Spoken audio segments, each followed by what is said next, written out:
Hi, this is Glenn of Beaver Labs. In a previous video I introduced the punch card reader that I designed. Today I'm going to disassemble it and put in a new printed circuit card, which I just received yesterday. Here's a battery of them. There's like 20 of them here. This is the printed circuit card itself. So I'm going to install that. To do that I have to disassemble the unit. Just to recap the operation, it takes a punch card,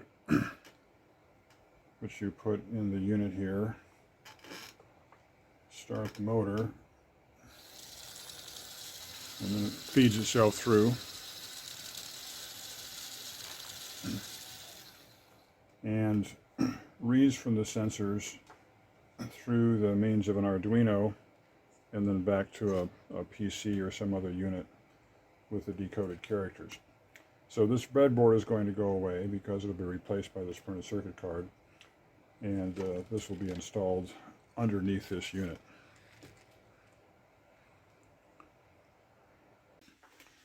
Okay, so here is the unit disassembled. All the different pieces, the sides, and you can see I've got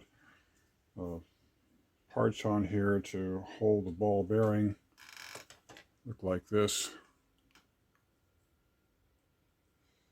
to the unit. I'm going to be replacing these sides with some new units. Look like this. Different color just because I ran out of PLA material, but they have slots so I can slide in these different idler wheels and motors and so forth into the different sides there. This is the prototype of the sensor unit with the sensors on the bottom and the LEDs on the top, and all this wiring is going to be replaced in the circuit card. Replaced with this, which has resistors installed, so I don't have to use the resistors on the breadboard. This wheel right here, I don't know if you can see that, but there's slots around here. That's going to be read by sensors here that slip down in there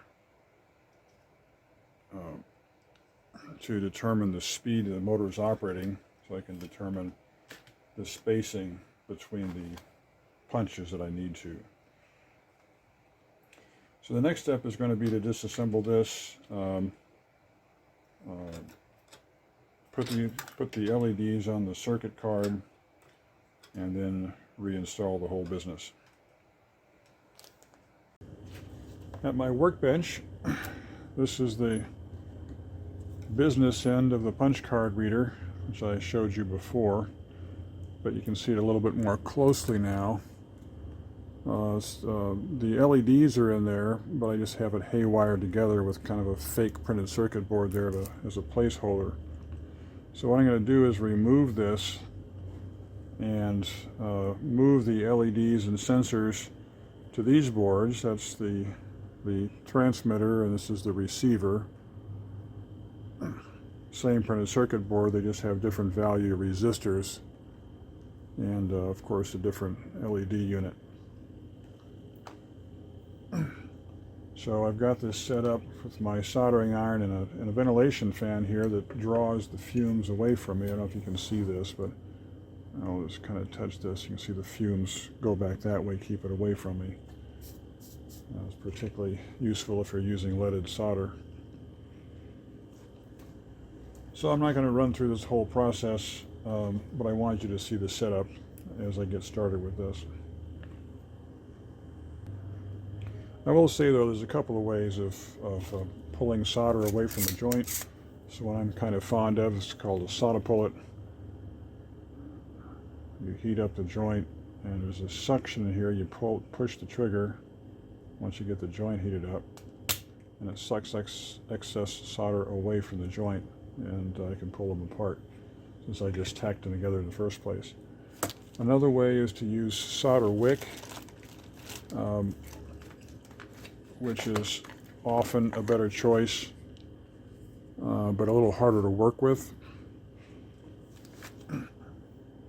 And a third way is just, if you've got things tacked together, you just simply heat up the joint and pull it away from what it's attached to. That's the advantage of tacking.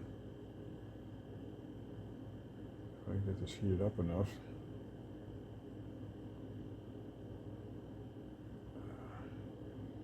With a long wire, it tends to wick the heat away, make it harder to heat up the joint in question.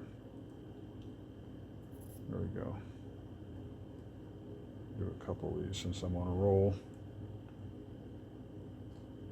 That's why I tacked these, because I knew this was not going to be a permanent connection. And I want to make it easy to remove later.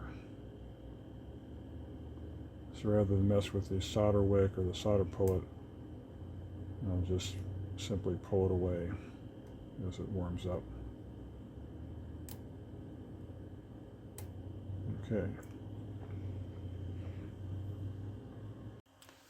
Okay, there you see it. I've got all the wires removed from the LEDs, and the leads kind of cleaned up. But what I'm going to have to do is clip these leads. I want to leave enough in there that I can insert them into their new homes, but get enough out that all of the solder is gone, because these fit into the holes rather tightly.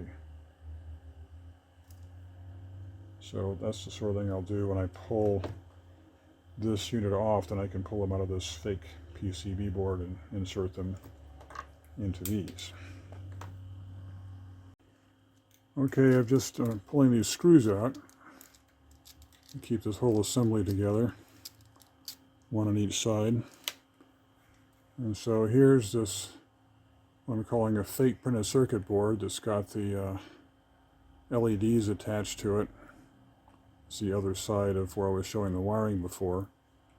It goes into this assembly there, into these tubes, and the other side you've got the equivalent tubes, except on this side you've got the sensors. See, there's kind of a blue color to these.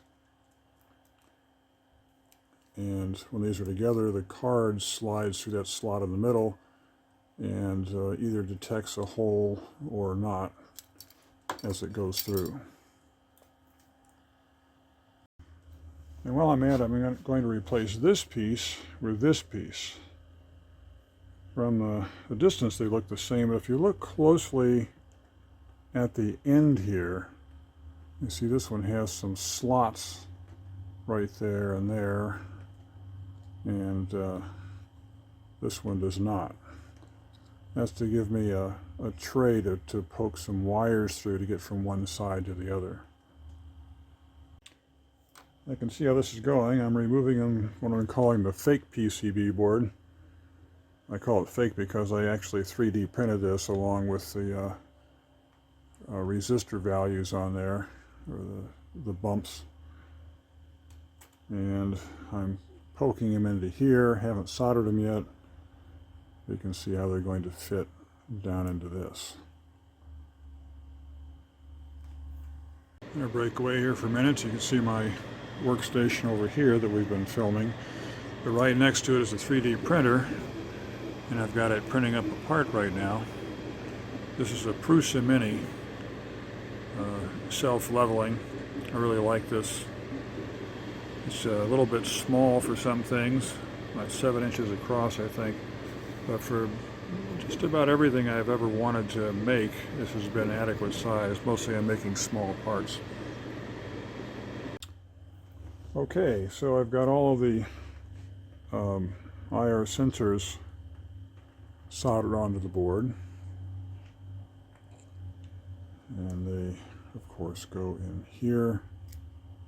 It all fits very nicely.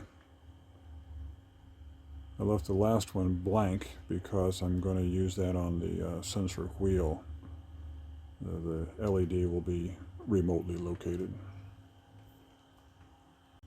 That leaves the LED emitter strip to take off of the temporary setup and put on this printed circuit board.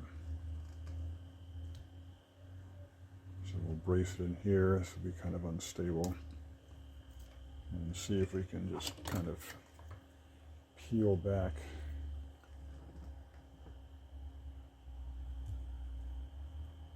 the 5-volt bus bar here.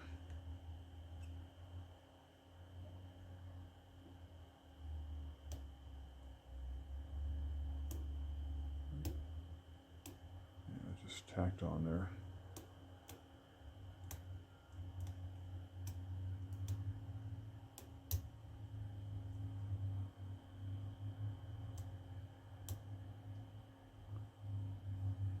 Okay, there's a little twist tie on here is a quick and dirty cable bundle.